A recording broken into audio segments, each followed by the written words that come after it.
Welcome to the MSDW podcast. I'm Jason Gumpert, editor at msdynamicsworld.com. On this episode, I am joined by Lisa Crosbie. She's a first-time Microsoft Business Applications MVP, and she's a technology evangelist at Barhead, a Microsoft partner based in Australia. You may have seen Lisa's work in the community. She's an active blogger. She runs the Up podcast with Megan Walker. She presents in all sorts of venues, and she creates videos and a lot more. Lisa will be presenting at the upcoming DynamicsCon virtual event.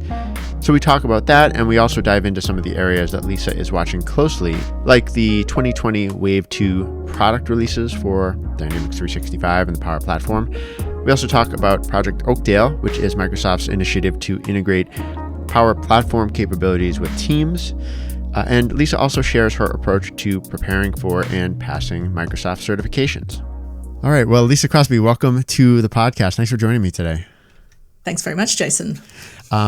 So I have to admit, as I was sort of getting prepared for today, I knew you did the Up podcast. I knew you're an MVP and you're active in the community. I probably didn't appreciate just how much you're doing these days. I looked at your, I started to sort of put it together in my head, the blog and your YouTube channel and your podcast. And I looked at your MVP profile, and I think it might be the most like full like list of things of any of I've seen recently. That might be because I've actually been very diligent about updating it. Because you have to, there's two ways of approaching that. You have to list your contributions for the year, and I have set myself on an absolute mission to actually keep track of my contributions so they're up to date. I do not want that 31st of March pain point of figuring out what did I do for a year. I am doing a lot of things. Yeah, and part of that is a process of going. What we're all going through at the moment is looking around to say, my thing was always live events, presenting at live events, conferences, things like that. And of course, that's not so much a thing anymore. So what you see there is me reinventing in different ways, and podcasting and blogging and things are coming up a lot more than they used to for me. So finding new ways to play in the community. Do you feel like you've adjusted well to this approach? Oh, most days. There are, sometimes there's a Monday morning that doesn't feel like I've adjusted particularly well, but yeah, look, I think I'm very fortunate that there are, I guess, working in the technology that is helping people with adjusting is a big thing. And one of the things I've done a lot this year is delved a little bit more into Microsoft Teams as well as Power Platform, which is the thing I've done because I find that, now we're all using that. Then I want to know more about that. And so there's a natural sort of curiosity there. And I find leaning into those things helps me the more I can help other people. So I've actually sort of pivoted a bit on the kind of content I'm doing as well, just to find something that's motivating and valuable in the new world. And I find that's the thing that's really helping me to adjust. So, I'm doing all right. Yeah. But it's not easy for anyone. And certainly I miss the live stage and the big audiences and being around people as much as anyone else does. Yeah, for sure. I can certainly understand that. I mean, those connections you make sort of when you see people, it sort of almost gives you energy to kind of go back to, your day-to-day work, getting there and then coming back. And energy is a really key one there. I think, I'm an extrovert. I love being around people. I do get my energy from that kind of thing. So a lot of this is a necessary way for me of saying, well, how can I get my energy now? What things can I do? Mm-hmm. I've started looking a lot at certification stuff and helping other people with certifications. And, all these people now are going to be on a path to having to do career change or reskill. And I went through a career change myself a few years ago. So I sort of think, well, there's a thing I can do. And it's a different kind of energy, certainly, than being in a big conference, but doing something that feels like a worthwhile contribution. And again, looking around to go, all right, in this new world, what can I add to the mix that's valuable is definitely a source of energy. I'd like to talk a little more about certifications because just from my side, certifications have always been around in one form or another in the Microsoft space, especially, and they change over time. But I think until recently, I didn't quite appreciate how much people care about certifications and how how much work goes into them, and just how much people pay attention to them. We did a podcast. Hosted a webcast a few months ago with another Microsoft MVP, Stefano Tempesta, and the reaction it was sort of about best practices for preparing for some certain certifications, and it got a huge response. And I said, it sort of made me pay attention and realize that it is a really big deal. And so I'm interested to hear more about what you tend to focus on when it comes to dealing with helping others prepare for them, or preparing yourself for certifications. Are there either particular tests you're preparing for, or particular sort of approaches that you're using right now?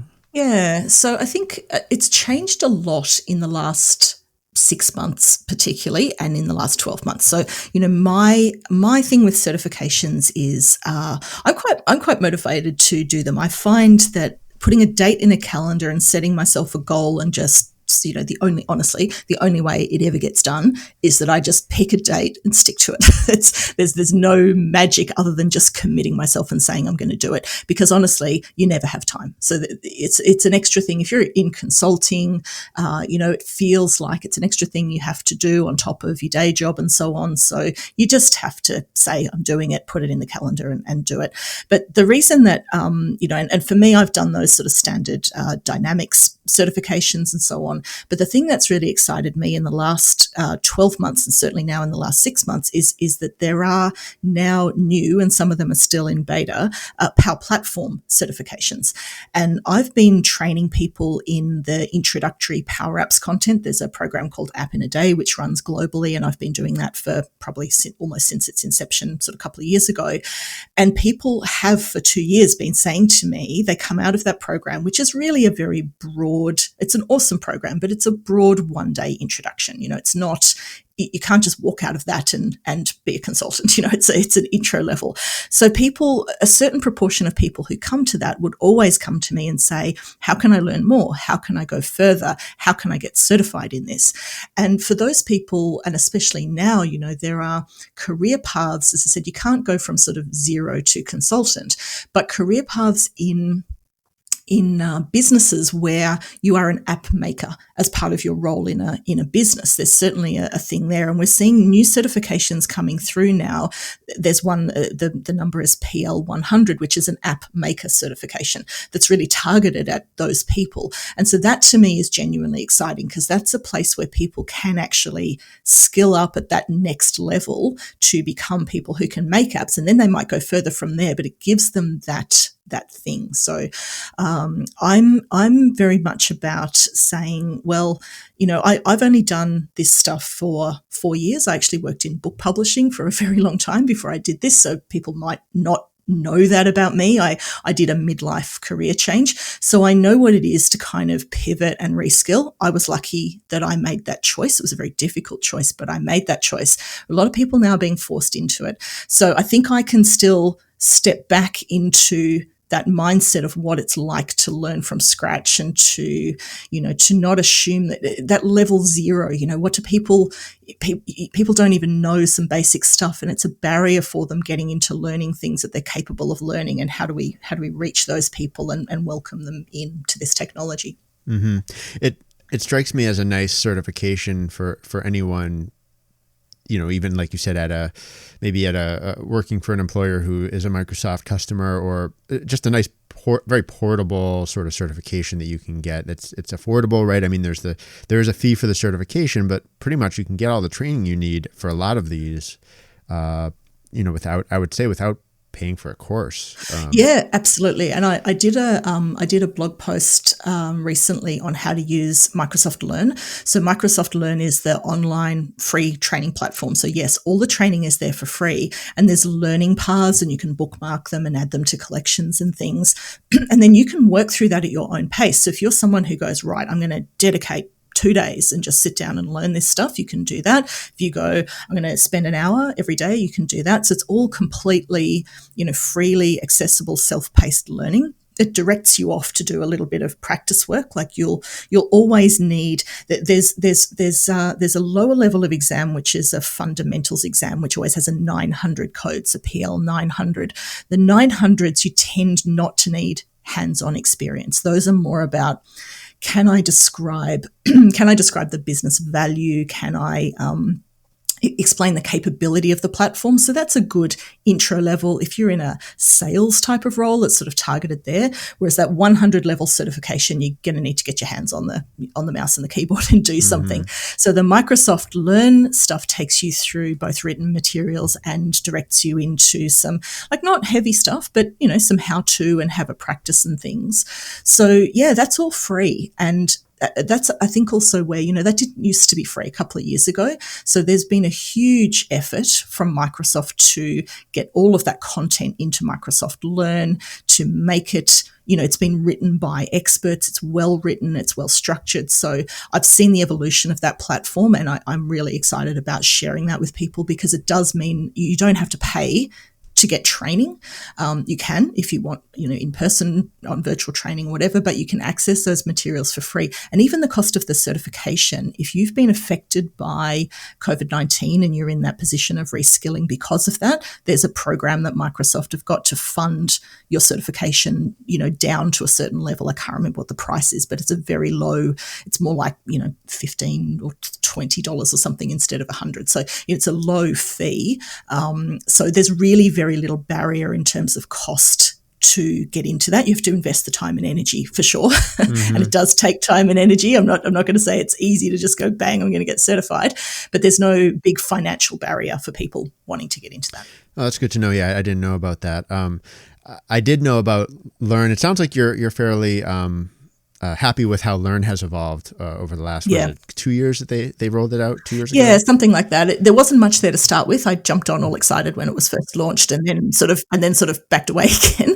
But having delved into it recently, and I, you know, some of the newer content that's there around these certification exams, and I actually go through the content myself in preparation for the exam, because, you know, I should be able to sit PL 100 and pass it, but I like to work through the materials, because part of what my motivation for doing that is to be able to help other people do it. So I want to go into it educated. I've been really impressed with the quality of what's there. And I did another certification myself last week just to stretch out of my comfort zone. I did an Azure AI certification. So again, that experience of, it was something next to stuff that I do, and I wanted to go a bit deeper. So that idea of, now I'm putting myself back in that beginner mindset. This is out of my comfort zone. What is that experience like of using that platform? It was really good. So, you know, I try to kind of keep in that beginner mindset in different ways as much as I can. Yeah, my recollection is when Learn was first opened up and it was free, the feeling seemed to be great that it's free, but not. We'll have to wait and see how much content it really fills up with, so how much value people can actually get out. But now it seems like it's come a long way. Yeah. And just I don't know exactly the impact that's had, but just I think the goodwill alone of opening up that information has to be worth a lot in terms of the outcome for sure. for the community. Maybe that's, you know, I was saying before, it seems like people are really interested in certifications. Maybe one reason is because that baseline level of training is there for everybody now, whereas before it was all paid, and it was restricted for even for partners. It was restricted, so it was also so it used to be in that DLP for partners, which was a paid service. Honestly, so I did certifications in those days. I worked for a partner and had access to that. So I went through that. Honestly, sometimes that was just like death by video, death by PowerPoint. You'd have to sit and watch hours and hours and hours to get through a 200 level certification, which is your functional consultant level, would be sometimes 16 hours of videos, and it was all provided in video format. And honestly, I struggle with that. I mean, people learn in different ways, but you know, as someone who comes to it with if you're a complete beginner and you're going through the whole content from go to woe, okay, maybe, but especially by the time you're getting to those consultant level exams, pretty much no one sitting those exams is a complete beginner. You're coming with some degree of experience that you're bringing to it.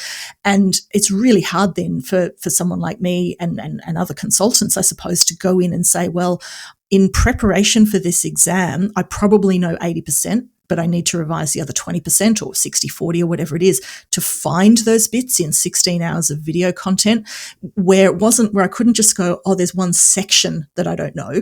I would kind of be missing the more obscure 20% of half the topics. And so you'd have to kind of sit through the whole thing to find it. So I find the written content much easier to sort of skim read and go, oh, okay, slow down there. I don't know that part. And, I can speed up there. I'm good with that. So find it much easier to work through where you come with some level of experience. You mentioned Teams before, and it's something I've been had on my mind too, because and specifically, I guess you're going to tie it back to Dynamics and the Power Platform. It would be Project Oakdale, which is sort of this vision for the future of Teams and sort of how applications and different processes and activities happen inside of Teams. My quick view is I'm still not exactly sure how that's going to play out in any real sense. I like the idea of it, but I don't know. What have you been watching in that space so far? Yeah, so I think this is genuinely a really big deal and a really game-changing piece of strategy. So essentially, we've suddenly got millions of users on Teams, right? With what's happened this year, there's the recent published number in April is something like 75 million users of Teams. Like, it's just extraordinary. I work for a Microsoft partner, Barhead Solutions, here in Australia. We were using Teams all along, right? So I've been there for 3 years. From day one that I started there, the remit has been everything's in Teams, right? You start your day in Teams, all the internal collaboration is there. So we've been using that tool, to its full extent for a long time. But what's happened with all of these new users coming into Teams is I think what we've now got is a mass of people who've rushed at it and probably don't know that there's more there than calls and meetings, because that's the first thing, I guess, the burning platform of I need an online meetings, I need online calling and chat. But there's a broader thing going on with Teams, which is the development of Teams as an application platform. So, you do your meetings and calling and you share your documents and collaboration and so on. But the concept is you bring all your other stuff in there as well. So if you're using other applications, you might have seen the first thing some people will see is things like being able to bring forms in or Polly or, those little things or a weather update. So you can actually bring in chatbots, you can bring in applications, heaps of things. And so, I wouldn't say it's an operating system, but it's almost getting on it's like it becomes your desktop. So you bring all your applications in there. So now you're doing your chat, your meetings, but also collaboration. And if you've got apps, you're accessing them from there or getting notifications from them from there. So there's a broader sort of concept there of what Teams is rather than just chat. So Project Oakdale then is about saying, well, let's bring a relational database capability into Teams and let's bring Power Platform capability into Teams in a completely embedded fashion. So at the moment, you can go out and, build a Power App, a Canvas app, download it, upload it into Teams and use it there, which is a really cool thing to do, even if you've got something like a leave application or, anything you commonly use, you can have it embedded in Teams. So your users are there, they don't have to go off and find it. But it's a few clicks, you download it, upload it, all those things. Same with Power Virtual Agents, a chatbot capability. If you want an internal chatbot, you can create that and publish it in Teams. That's a bit clunky path to go through. So Project Oakdale means that all of the Power Platform tools suddenly become embedded, directly usable in Teams and discoverable in Teams. Oh, I want a Power App? I'll just create it from inside the Teams Chrome and it's there and published to Teams. I don't even have to go away to Canvas apps and bring it back in. Same with Power Virtual Agents. Oh, I need an internal chatbot. I'll just create it right here. But the piece that's talked about the most is this relational database part, which is a lightweight version of the Common Data Service. And I think where people misunderstand it is to go, oh, but can I still do security and plugins? It's actually, from me, it's a path for people who run business users who normally run to SharePoint lists and Excel. It's for them. It's not for people who build standalone, complex, rich applications with multiple personas and use cases. That's still very much Common Data Service Power Platform. But you imagine we're a team, we're working on an event, we need to kind of create a list of something. What are we going to do? Oh, I know, I'll spin up a spreadsheet. I know, I'll spin up a SharePoint list. It's that use case. So now you have a relational database in your team, direct with a really nice UI. I think it's those people. It's a path that gives those people a better thing that's embedded in the tool they're using. Can take like 1 million records instead of you're going to max out with SharePoint lists and Excel long before that. So that's kind of where I see it positioned.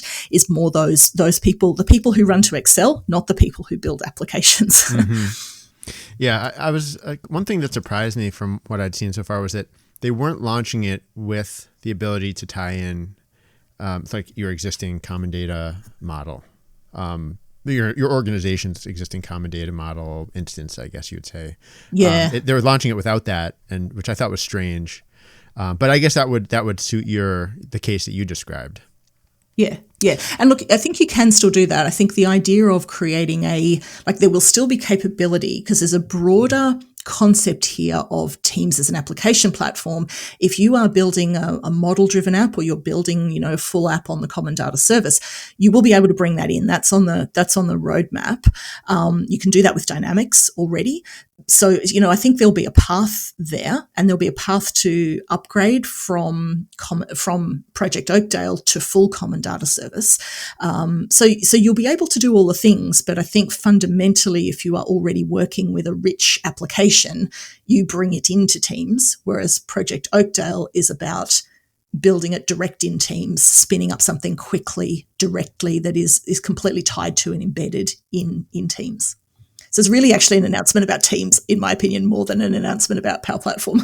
Yeah, I mean, the two other things. Well, one other sort of detailed thing I thought of was when they said relational database. Do you think they're going to allow for like creating like actual relationships, multiple tables and keys? Yeah. Yes. There is going to be that. Okay. Yeah. Yeah, there is. Yeah, it's genuinely a relational database. So it's not like, so I guess this is the other thing where I'm saying it's a big upgrade for people who run to Excel and create things that are like databases. I'll add an ID column and I'll link, linked tables or linked lists in SharePoint. This is genuinely, it has that genuine relational capability. So it is definitely, absolutely, genuinely a relational database. It's offering, they haven't released all the full details yet, but what has been released, you're getting quite a lot of capability of the common data service. And I guess where it cuts out is either that you need, if you need terabytes of data, that's not going to play because it goes up to like 1 million records. But for everyday business use cases, 1 million records goes quite far. And then if you want, it also works with the Teams security model. So in Teams, the security model is called the OMG security model. I always have to stop and think. It's owner, member, guest. So if you need complex security roles, I've got a business user who needs to do this and another team who has different access and another person who has different access, again, that's still going to be a full application. This is pretty much, it's in Teams and your members and guests have levels of access, but you're not getting granular security and different personas in there. So it's a different way of thinking, which again is why I'm likening it more to an Excel or SharePoint use case, but with bigger storage embedded in Teams, proper relational data, and then the ability to put that UI, with a Canvas app over the top of it. Right. Have you thought of or perhaps seen or heard about any really great use cases so far? I think, that it's pretty early days for that, but I think a lot of those things that are, I guess, you're thinking about things that people are working on in Teams. The one that sort of pops up as the example that Microsoft have used a few times in the publicity is like managing a sort of, event attendees. Any sort of those HR type use cases, I think probably come up a fair bit. It's hard to say yet. I think there's, I think a lot of those administrative type things are probably going to be where it starts, but I haven't had a chance to really dig in far enough to figure that out. Yeah. The other thing, maybe related, that I'm sort of watching for, I don't know much about it yet, is how many sort of established vendors are building out any kind of Teams interface for their products as sort of a new interface. You know what I mean? Yeah, I don't know that side of it as well. Actually, I think we will see growth in that with this changing. You think it would draw? Yeah. You think I'm just imagining Teams would draw vendors to it as? Oh, for sure. One of the best things that I've seen in Teams personally was quite a long time ago at this point. was sort of a prototype or like a preview that Microsoft developed of a sort of CRM use case, or I guess a sales use case in Teams. That I don't think it was a final product, but it was just a way to, take a sales process into Teams for people who aren't necessarily CRM users and share documents that way and get finalized documents essentially that would flow back into CRM to complete a deal or submit. Yeah, I think approval processes pop up as well. Like anything that's an approval kind of use case, I think can fit quite nicely there because you can have your related files. Power Apps kind of gets all, it's often the star of the show, but Power Automate as well has, so much going on with the approvals capability and that idea of kind of automating business processes where the trigger, so there's actually a whole set of triggers and actions in Power Automate now that are in preview related to Teams. So, when a new member is added to a team, trigger a workflow that does X, Y, and Z. So, for onboarding processes or any, heaps of other kinds of things, approval processes, you could certainly be using Power Automate with Teams to do that. And I think that hasn't been one of the headline announcements around Project Oakdale, but certainly some of the other announcements that came out around the time of build and so on, there were Power Automate sort of, templates. Some of this was in wave 2 as well, sort of like templates for people to get quick started with common use cases and business processes and things in Teams with Power Automate. So that's definitely part of it as well.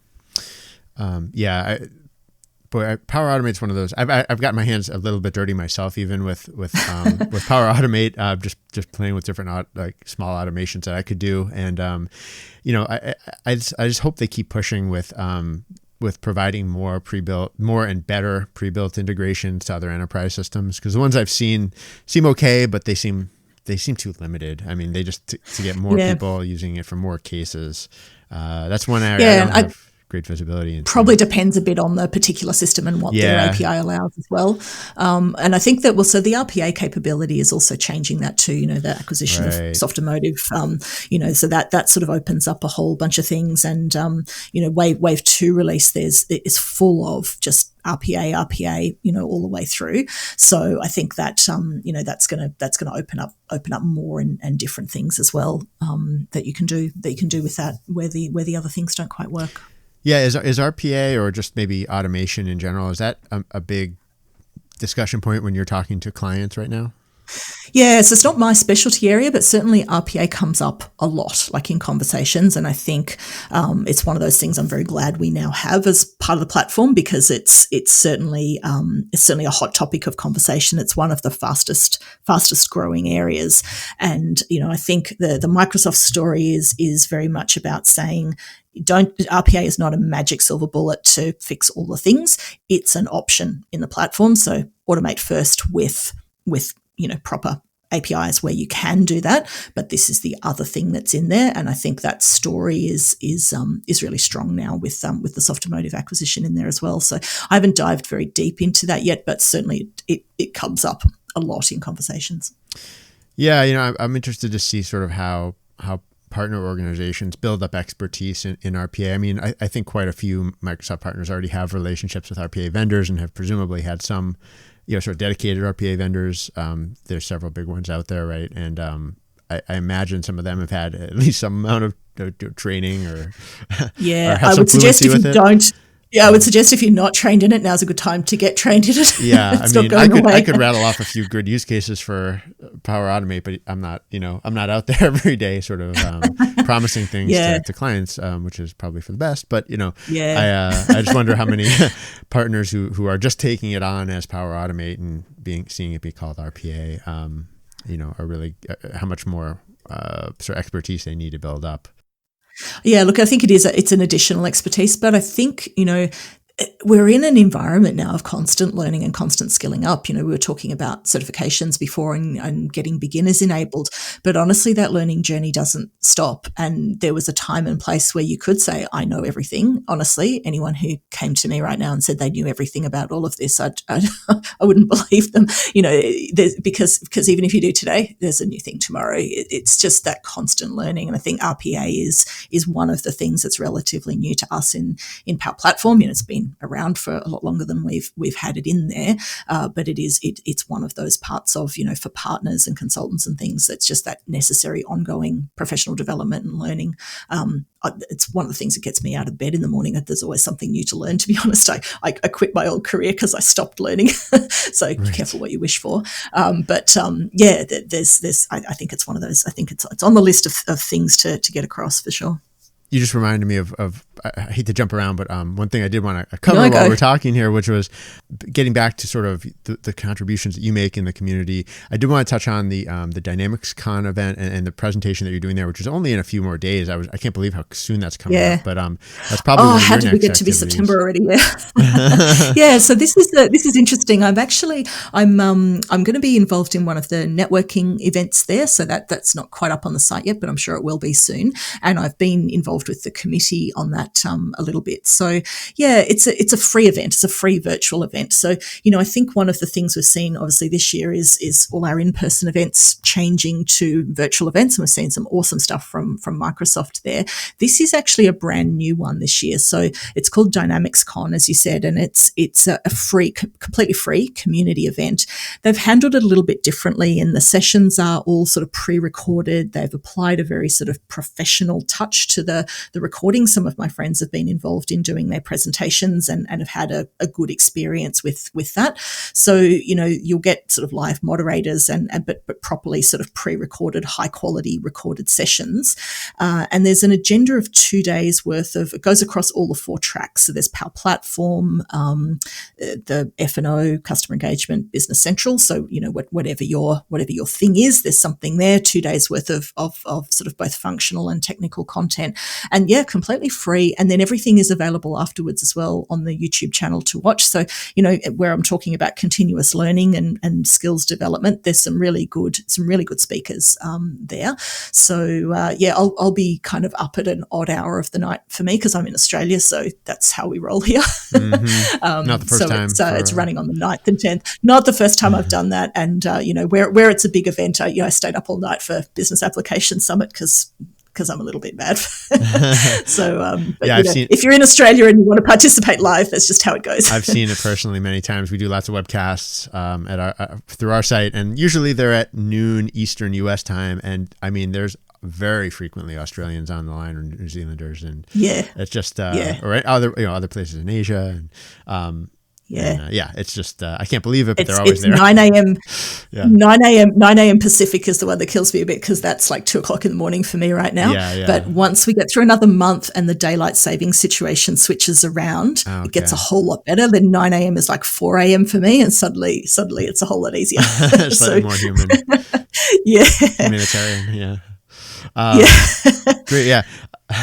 I should just also mention, with DynamicsCon, maybe as a disclosure, we're one of the sponsors of the event. So part of that is as a media sponsor, we're going to be covering a bit of it. And so I'm just glad, looking forward to I guess seeing you there. I'll be for sure. To take in some of the sessions and network a bit. Yeah. And so I think, this thing it's been put on as a free event. So, they're organizing it in a way that it's not about a sort of a profitable thing behind the scenes. It's about giving back to the community. So there's going to be, they're talking about donations and giving speakers a little bit back and so on as well. So it's quite a different format. So I'm really looking forward to that and really, really wanting that to be a big success because I like what they've done there.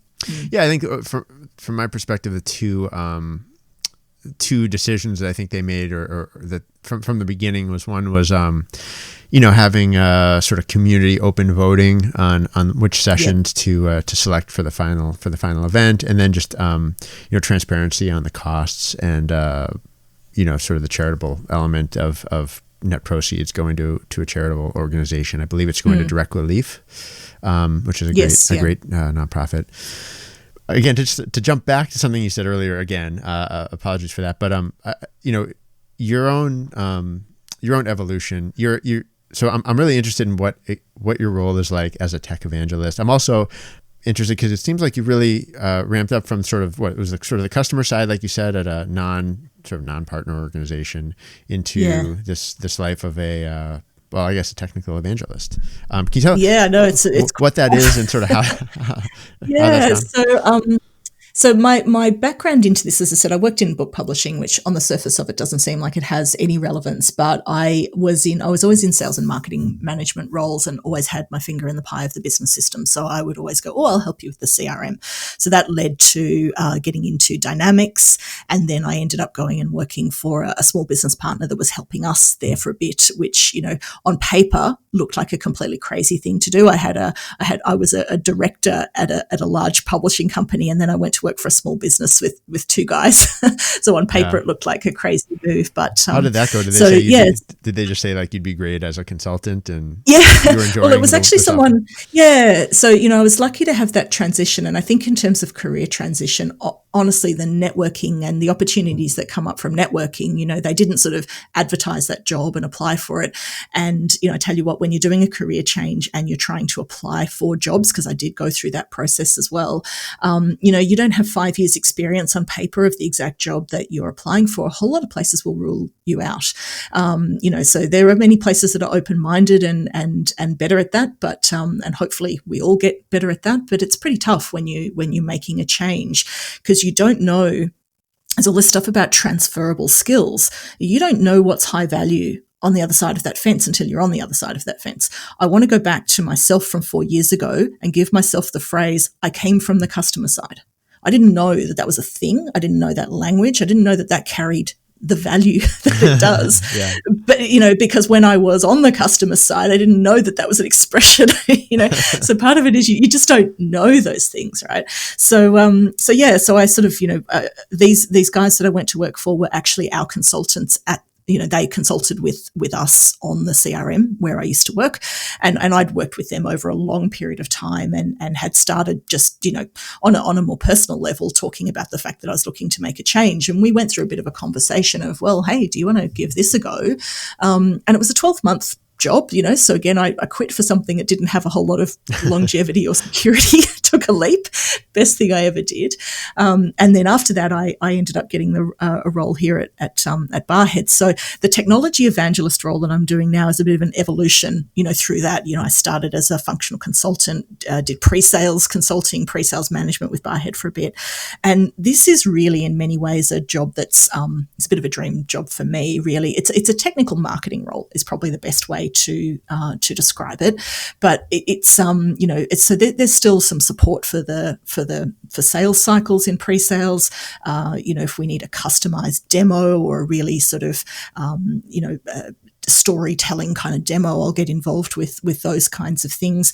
I do a lot of sort of training, those in a day kind of programs, webinars, things so if you think of the notion of evangelism, it's about like bringing people on board and bringing people in. So what is this technology? How can we reach more people, reach potential customers with it, educate them, help them understand what the potential is and bring them on board. It's a technical marketing role, but it's a broad remit and every day is different, even in a virtual world. And I absolutely love that about it.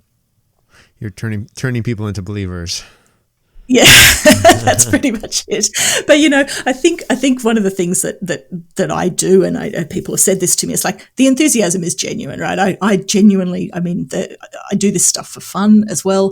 The MVP award is basically an award for people who do this in their spare time for the love of it. So I think I can get away with stuff because it's real. Like I'm not out there kind of faking the enthusiasm for this. I think people can spot that a mile off. So it's about directing that enthusiasm in a way that is productive and useful and bringing people on board. And I just love that thing where people go, I see what we could do with this. I see how this could help us solve that problem. Or, having conversations with people, I'll come in and do sort of sessions and roadmap sessions, or I talk a lot about Power Platform governance, help people understand, get past that barrier where they just don't know what they don't know, that opens up more possibilities for them. And that's just exciting. Mm-hmm. Absolutely. Yeah. And I've said this before, but I think the MVP program is it's got to be one of the best decisions Microsoft ever made on the business sort of commercial software side of things. I've known MVPs since I've started in this space, a dozen years ago. And I mean, they're just the best, they're like, they really kind of keep everything moving in such a positive direction, in each in their own and way. It's such a, but it's also such a great community within the MVP community as well. And this is something that I was sort of, aware of before I became an MVP, but even more so now. Just people who are incredibly helpful and open to encouraging others. It's not a closed ecosystem of this is our thing.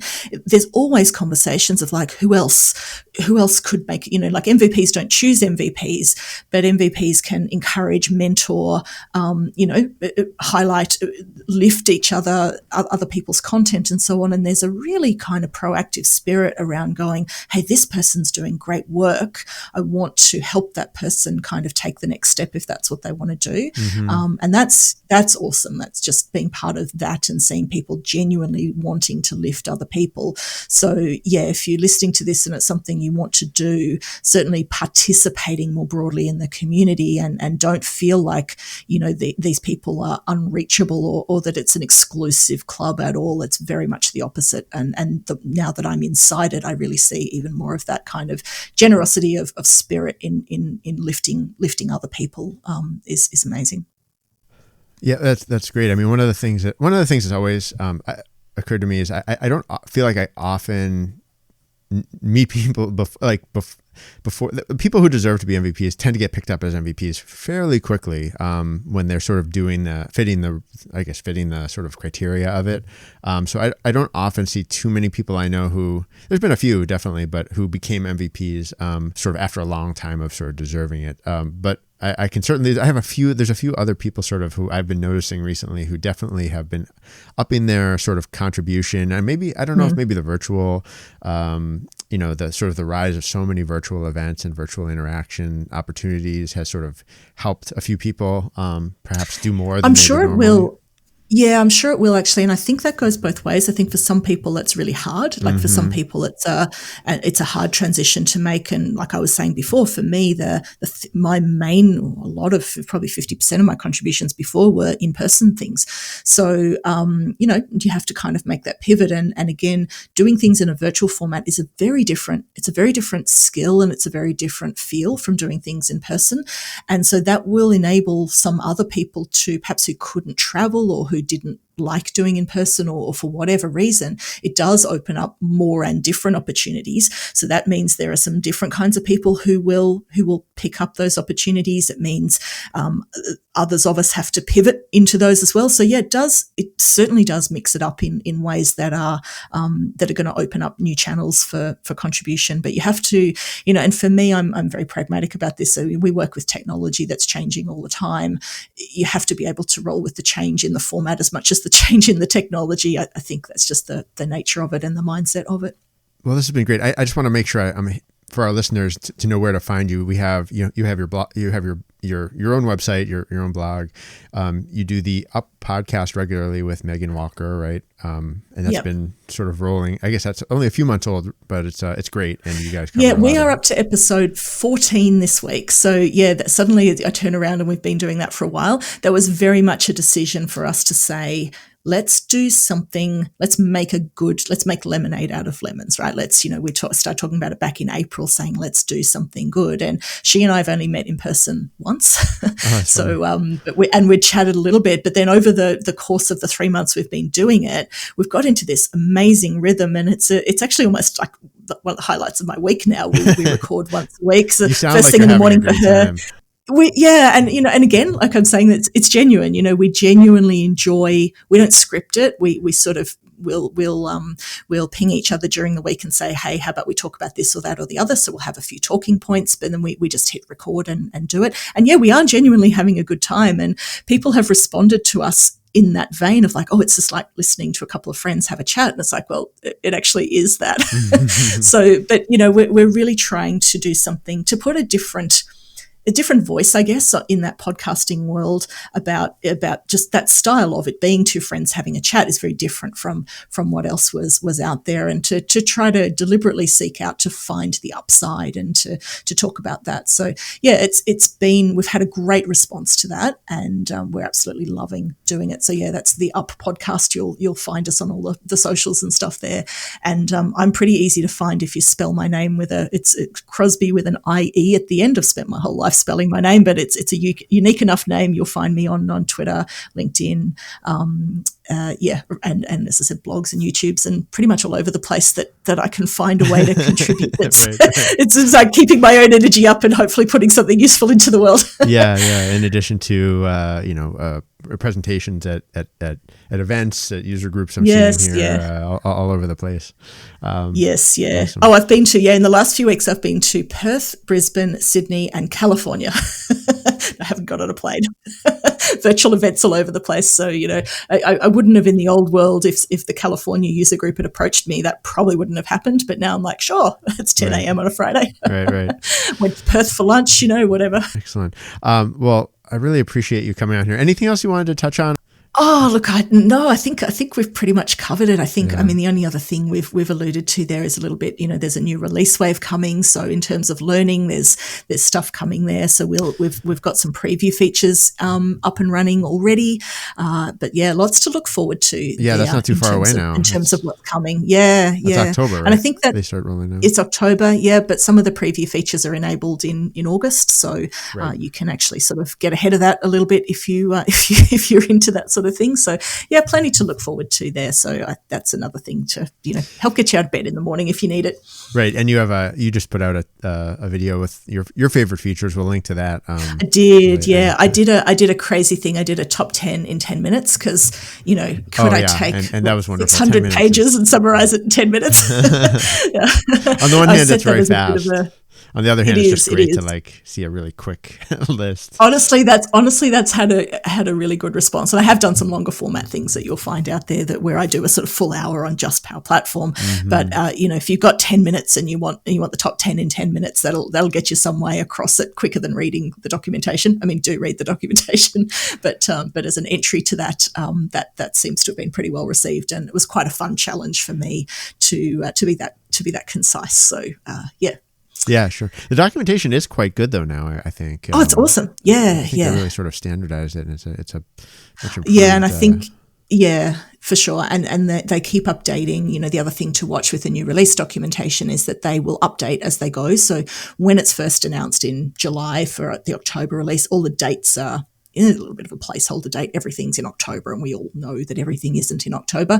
But then as things go into early preview or so on, you get little green ticks and the date's updated. So it's actually a live document on the doc site now for the new release. You can go back at any point and they'll add more information as the feature becomes closer and the dates get updated as it becomes more real. So that's a really good. It used to be sort of a PDF and that was that, whereas they do the PDF now, but that live document with updates is really valuable.